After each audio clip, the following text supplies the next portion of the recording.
ఈరోజు మా ఆడబిడ్డల్ని శక్తివంతులు చేసి మా ఆడబిడ్డల చేతుల్లో నగదు ఉంటే గలగలలాడుతుంటే కుటుంబం బాగుపడుతుంది, పిల్లలు చదువుకుంటారు, ఇంటి గౌరవం పెరుగుతుందని ఇవాళ నిర్ణయం తీసుకున్న మాట నిజం కాదా?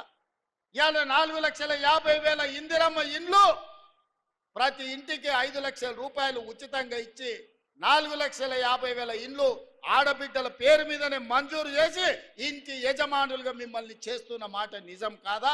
పనులను మన నారాయణపేటలో మనం ప్రారంభించుకోలేదా?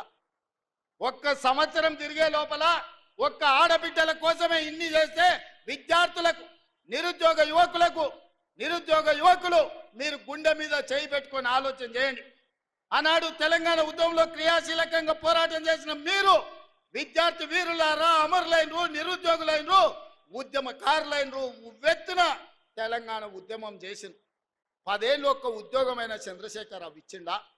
వాళ్ళ ఇంట్లో ఉద్యోగాలు ఇచ్చుకున్నాడు. ఆయన ముఖ్యమంత్రి అయిండు, అల్లుడు మంత్రి అయిండు, కొడుకు మంత్రి అయిండు, బిడ్డ ఎంపీ అయింది, ఓడిపోతే ఎమ్మెల్సీ అయింది, సడ్డకుని కొడుకుని రాజ్యసభ చేసుకున్నాడు, ఆయన చుట్టాలను మంత్రులను చేసుకున్నాడు. మనకేం ఒరగబెట్టిండు తల్లి? కానీ అదే ఇందిరమ్మ రాజ్యం వచ్చిన తర్వాత ప్రజాపాలనలో మొదటి సంవత్సరం నిరుద్యోగ యువకులకు ప్రభుత్వ ఉద్యోగాలు 55,163 ఉద్యోగాలు.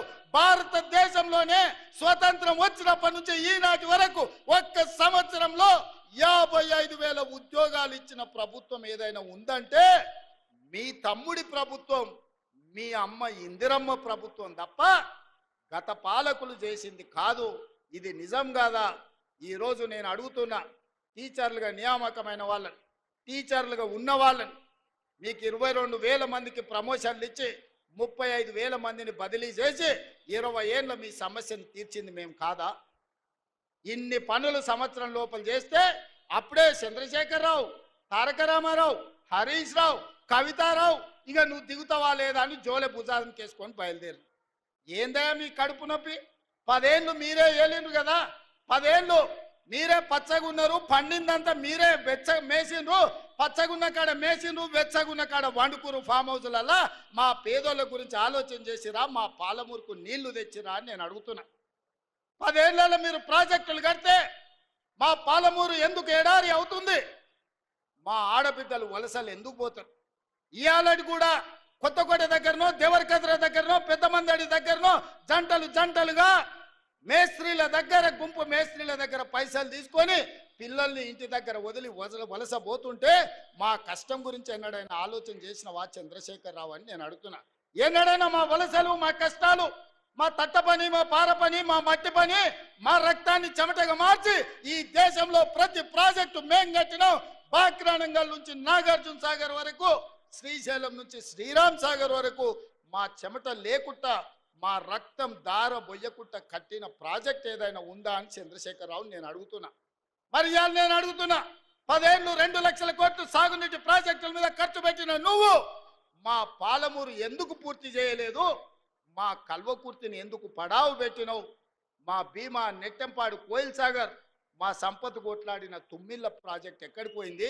ఆర్డిఎస్ ప్రాజెక్ట్ ఎందుకు ఎండిపోయిందని నేను అడుగుతున్నా. ఇవాళ మా ప్రాజెక్టులు నువ్వు ఎండబెట్టబట్టి, ఆనాడు నువ్వు ఎస్ఎల్బీసీ మేము మొదలుపెట్టి 32 కిలోమీటర్లు పూర్తి చేస్తే 10 కిలోమీటర్లలో 2 కిలోమీటర్లు వేసి పడావు పెట్టే 10 ఏళ్ళు పడావు ఉన్న ఎస్ఎల్బీసీ పనులు ఆగిపోవడం వల్ల ఇవాళ కుప్పగూలి 8 మంది ప్రాణాలు పోయినాయి. ఈ పాపం నీది కాదా చంద్రశేఖరరావు? ఈ పాపాల భైరవుడివి నువ్వు కాదా? మా ప్రాణాలను, మా ఆస్తులను కొల్లగొట్టి ఇవాళ రాయలసీమకు నీళ్లు తరలించకపోతుంటే గుడ్లప్పగిచ్చి చూస్తున్నావు కదా. రాయలసీమకు నీళ్లు తరలించడానికి కారణం నువ్వు కాదా? ఆనాడు రాజశేఖర రెడ్డి ఉన్నప్పుడు పోతిరెడ్డి పాడు పొక్క పెద్ద చేసి నువ్వు మంత్రిగా ఉన్నప్పుడు తండ్రి నీళ్లు తీసుకుపోయాడు. ఇవాళ కొడుకు ముఖ్యమంత్రి అయినాక ప్రగతి భవన్లో పిలిచి పంచపక్ష ప్రమాణాలు పెట్టి రాయలసీమ ఎత్తిపోతల పథకానికి పునాదులేసింది నువ్వు కాదా?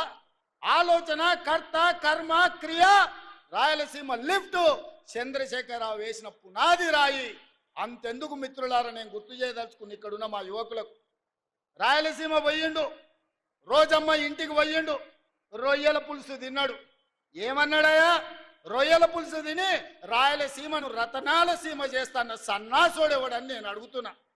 రోజమ్మ పెట్టిన రొయ్యల పులుసు తింటేనే రాయలసీమను రతనాల సీమ చేయాలన్న చంద్రశేఖరరావు మా పాలమూరు కరీంనగర్ నుంచి వలస వచ్చిన నిన్ను హక్కున పెట్టుకొని గుండెల మీద గుండెల్లో పెట్టుకొని భుజాల మీద మోసి పార్లమెంటు సభ్యుడిగా ఢిల్లీకి పంపిస్తే ఇవాళ తెలంగాణ రాష్ట్రానికి ముఖ్యమంత్రి అయినవు. మరి మాకెంత చేయాలి నువ్వు? ఇవాళ నిన్ను ఎంపీగా గెలిపించినందుకు నీ చర్మం వచ్చి మా పాలమూరు బిడ్డలకు చెప్పులు కుట్టించినా కూడా అది తక్కువనే అవుతుంది. నువ్వు పాలమూరు ద్రోహివి. కృష్ణా నది జలాలు ఈ రోజు ఆంధ్రప్రదేశ్ రాయలసీమ కొల్లగొట్టకపోతుందంటే 100% దుర్మార్గుడివి నువ్వు. ఈ రోజు 811 టీఎంసీల్లో 512 టీఎంసీలు ఆంధ్రకు తీసుకుపోయినని సంతకం పెట్టిన దుర్మార్గుడివి.